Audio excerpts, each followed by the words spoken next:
पाकिस्तान से गिरफ्तार Saudi engineer Guantanamo Bay से रिहा।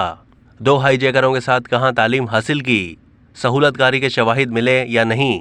अमेरिका ने एक सऊदी इंजीनियर को बदनाम जमानत जेल गुआंतानामो बे से रिहाई का ऐलान किया है, जिसे 2 दहाइयों पहले अलकायदा हमलों में मुश्तबा होने पर पकड़ा गया था, लेकिन उस पर कभी इल्जाम साबित नहीं हो सके। मीडिया रिपोर्ट्स में बताया गया कि सऊदी इंजीनियर अल-शर्बी तकरीबन 21 साल से गुआंतानामो बे में कैद था, जिसकी सऊदी अरब वापसी से मुताल्लिक रिव्यू बोर्ड ने गुज़िश्ता महीने फैसला किया था, जिसमें कहा गया था कि अमरीकी कौमी सलामती के तहफ़्फ़ुज़ को लेकर अल-शर्बी को मज़ीद कैद में रखने की ज़रूरत नहीं है।